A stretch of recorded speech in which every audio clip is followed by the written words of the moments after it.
नमस्कार दोस्तों, मैं हूं राहुल सैफ। लीगल चैनल में आपका स्वागत करता हूं। मेंटेनेंस ये आफत है झूठे केसेस के अंदर, और इतनी ज़बरदस्त आफत है कि पति जो हैं वो इस चीज़ के अंदर बुरी तरह से उलझ जाते हैं। मन तो ऐसा होता है कि जिस पत्नी ने मेरे परिवार को, मुझे इतनी संकट भरी स्थिति में लाके खड़ा कर दिया, जबकि हमने कुछ नहीं किया है।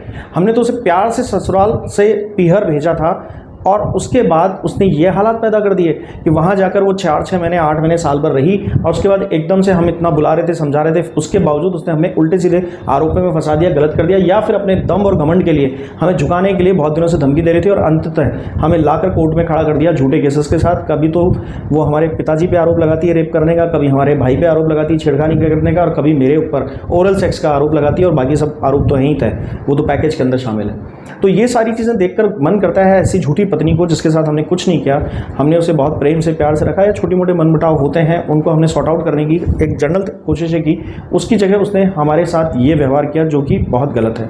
ऐसी सूरत में मेंटेनेंस देने का मन नहीं करता अक्सर पतियों का, ऐसी झूठी पत्नियों को। तो क्या इसका इलाज हो सकता है? आज ये वीडियो इसी कंटेक्स्ट में बनाया हुआ है। इसमें काफ़ी अच्छी पॉइंटर्स मिलेंगे, अलग अलग केसेस में ये कोरिलेट हो सकते हैं, ज़रूरी नहीं है कि सारे ही एक जगह आ जाएं, पर हाँ, इनमें से कुछ पॉइंट्स आपके काम के रहेंगे और वो आपको बहुत फ़ायदा देंगे। दोस्तों, इसीलिए कहते हैं एजुकेटेड रहिए। एजुकेटेड रहेंगे, इसके लिए हम कोर्सेज चलाते हैं। कोर्सेज में हम लोग बहुत डिटेल में जाते हैं, प्रैक्टिकल नॉलेज देते हैं। कोर्ट्स के जो व्यवहार हैं, जहाँ पर एक एग्रेशन आपके लिए रहता है या माहौल ख़राब रहता है, उससे कैसे जूझा जाए, आप कई सीमाएं, कई परेशानियों को भुगत रहे होंगे, उनसे कैसे सुलझा जाए, और ऐसा ही करके हमारे कई लोगों ने अपने केसेस सॉल्व भी कर लिए बहुत कम टाइम और पैसे से। और सबसे अच्छी चीज़ ये है कि उन्हें अपने केसेस में विजय भी मिली है। इसी तरह से काफ़ी लोगों ने जो कोर्सेज अभी ज्वाइन किया है वो बहुत राहत ले रहे हैं, और सबसे अच्छी चीज़ है अब वो हावी हैं इस केस में, क्योंकि उन्हें ये समझ में आ गया है झूठे केस को डील कैसे करते हैं। आप भी इसका हिस्सा होना चाहते हैं तो फिर आप इन कोर्सेज के अंदर बाकायदा ज्वाइनिंग कर सकते हैं। इसके लिए आपको इस व्हाट्सएप मैसेज पे मैसेज करना पड़ेगा, और उस मैसेज के थ्रू आपको सारी डिटेल्स मिल जाएगी।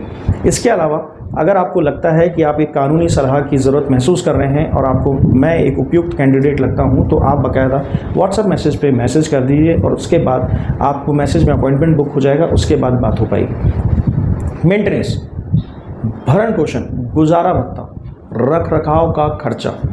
देखिए, ये पहले समझिए कि ये चीज़ क्या है। चीज़ ये है मेरे भाई, एक सिंपल से एग्जांपल से समझिए। एक पति था, उसके घर से पत्नी पीहर सामान बांधकर चली गई, कोई झगड़ा नहीं था।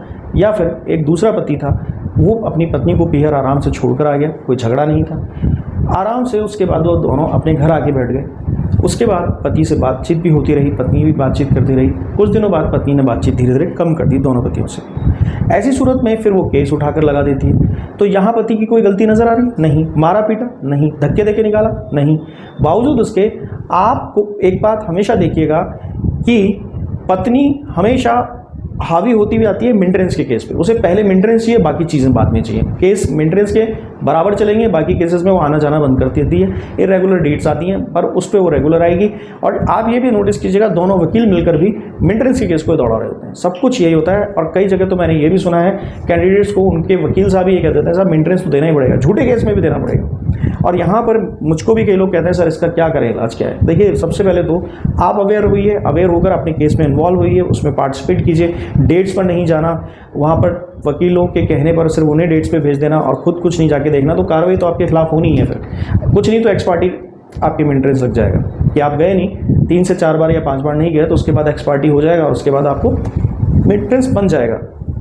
मनचाहा मेंटेनेंस बनता है, कैसा भी बनता है, तो वो सब चीज़ें गलत हैं। देखिए, सबसे ज़रूरी चीज़ ये है, जो मैं बताने जा रहा हूँ ये सब पे भारी उपाय है। जो मैं बाद में बताऊँगा वो उपाय भी भारी हैं, पर सबसे भारी उपाय यह है कि इन सबको एक तरफ कर दीजिए, इसको एक तरफ कर दीजिए, जो कि कोई लगभग नहीं बता चुका और ना बताएगा आपको। इसमें क्या होता है, पहले समझिए आप पे लगा क्या है। आप मेंटेनेंस और इंट्री मेंटेनेंस को समझिए। इंट्री मेंटेनेंस ये है कि ठीक है, पत्नी ने शिकायत की कि उसको निगलेक्ट किया गया, उसको घर से निकाला गया, मेंटेनेंस देने के लिए मना कर दिया, मारा पीटा गया, ठीक है। तो ये बात पे हल्का सा एक आधार पत्नी का ले लेता है, कोर्ट मान लेता है। अगर आप इस पर विरोध करेंगे और ये कहेंगे कि इसे इन्वेस्टिगेट कराया जाए, तो फर्स्ट स्टेप तो यही होता है, पर आप नहीं करते। मान लीजिए नहीं किया, और उसके बाद आप सेकंड स्टेप पे अगर आप पहली स्टेज पे हैं, तो मैं ज़रूर कहूँगा कि आप पहली स्टेज को ही फॉलो करें, विरोध करें और मांगे कि मैंने कब मारा, मैंने कब पीटा, ये साबित तो करें पहले। इसके कह देने से थोड़ी होता है।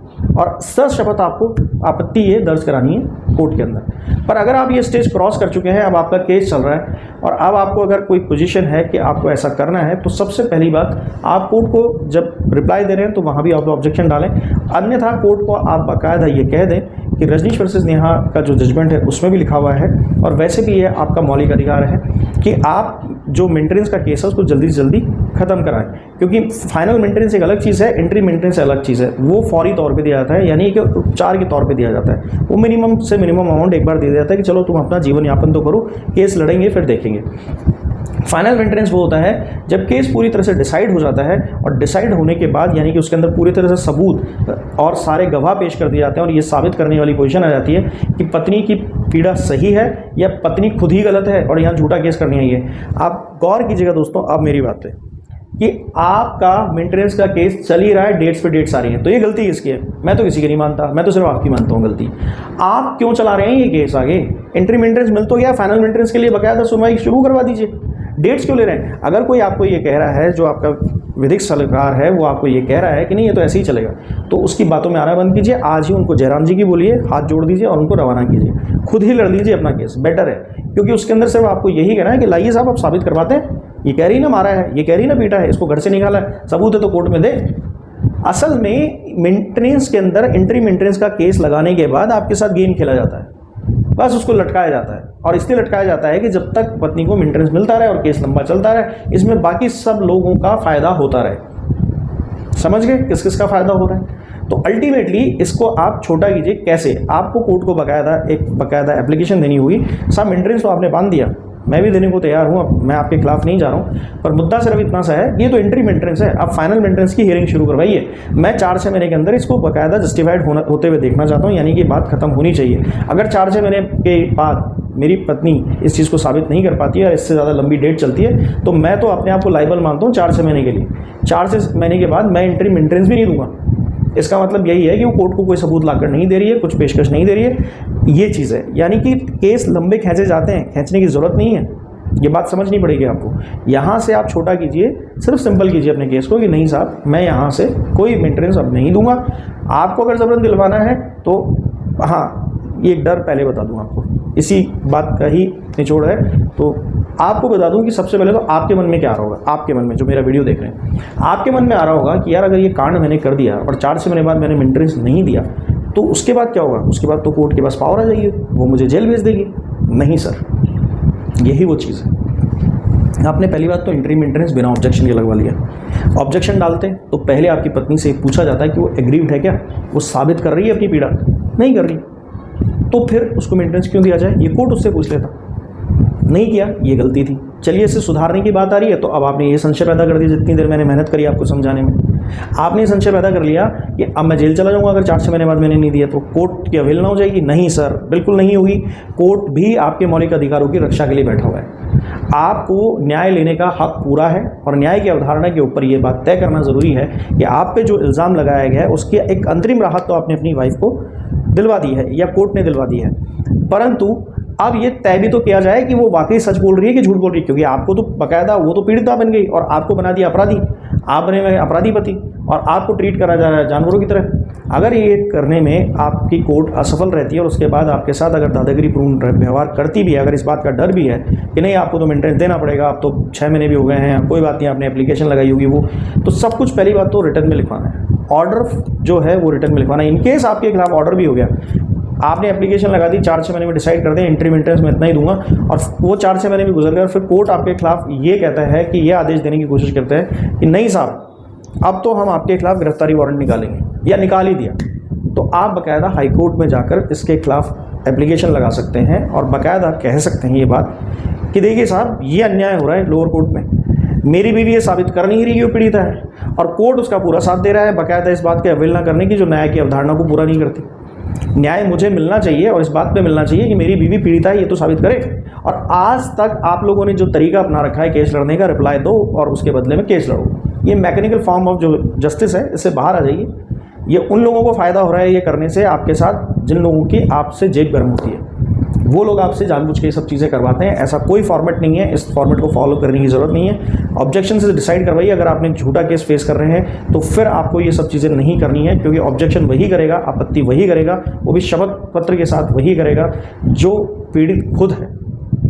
अगर आपने डाइवोर्स पहले डाल रखा है तो वहाँ हुई सारी क्रूअल्टीज़ को कोर्ट को जानना ज़रूरी है। कोर्ट को बताइए कि मैं तो हियरिंग चाहता हूँ सर। 4-6 महीने की वजह से दबाव में आती है कोर्ट। आप हाई कोर्ट जाएंगे तो हाई कोर्ट भी आपको फेवर दी।